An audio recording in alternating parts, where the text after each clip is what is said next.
说到叶问这部电影，应该算是家喻户晓，可能是继李小龙的电影系列最卖座的电影之一。光叶问4的票房几乎达到了2亿美金，更别说还有前面3部跟其他叶问相关的电影也捞了不少。除了里面的武术动作跟游戏机里面打斗一样，一串一串的 combo 让人看得叹为观止。我觉得最主要还是叶问的性格描述恰好是中国人渴望的3观，这才是作为票房的后盾。先说到价值观叶问这个角色基本上是出将入相型的人物，在家疼老婆，爱护孩子。其实在第1集已经充分显现出来了。他说了一句网友都在传的名言：世界上没有怕老婆的男人，只有尊重老婆的男人。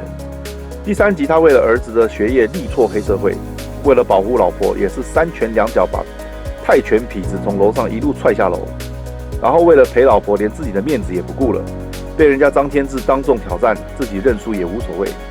很多男人没本事的在家里窝里横，在外受气回家跟老婆吵，有本事的把家一抛，在外面又不老实，又有本事又为了老婆孩子放弃自我，不惜面子。这样的好男人别说是女人爱了，连麻将哥都爱。人生观方面，叶问这个人物敬老尊贤，大义凛然，对人总是客客气气留面子。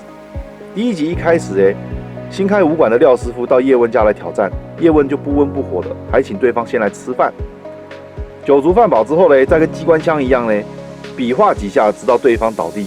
基本上光明正大来挑战叶问或来踢馆的对手叶问都是手下留情，点到为止，并没有过分用力，更没有将武力变成暴力。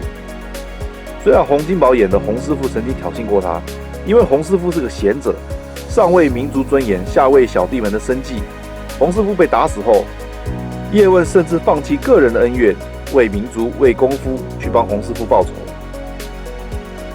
最后，中国人渴望的世界观在叶问身上发挥得淋漓尽致，世界人人平等，当然最好还是我们中国人要比较厉害一点，这样才可以维持公道。我管你是谁，你敬我1尺，我敬你1丈，你伤我右臂，我断你左腿。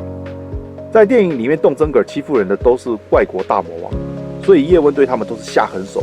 从第1集开始就贬日本军官，然后捶英国拳王，到踹美国军官。这4集的魔王只有第3集的张天志没有重伤，因为华人魔王张师傅也没有太坏，只是来夺咏春的第1名，所以叶问只用了寸拳给 Mr. 张一点 Color CC 而已，并没有伤筋动骨。不像其他的列强魔王都是之前有欠中国人的命债，最后自己被叶问打残。另外呢，叶问用机关枪一样的手脚，拳打列强，借机血耻，被老外欺负几百年的中国人看了，怎么会不叫好呢？总结呢，叶问电影系列除了是功夫片，也像是个偶像剧，一个富二代，不贪玩，爱家庭，没脾气，拳脚功夫好，有情有义，正义感强，民族意识强，不贪名又不贪钱。我去，这种 Mr. Perfect， 只要是人都有优缺点，你在他身上能找到缺点吗？看 Mr. Perfect 电影怎么会不爽呢？而且 Perfect 的基础都建立在中国的文化上，华人观众看了怎么会不爱呢？以上所讲述的优点，你有几个呢？好了，如果你们赞同麻将哥的看法，请记得点赞，并且订阅哦，拜拜。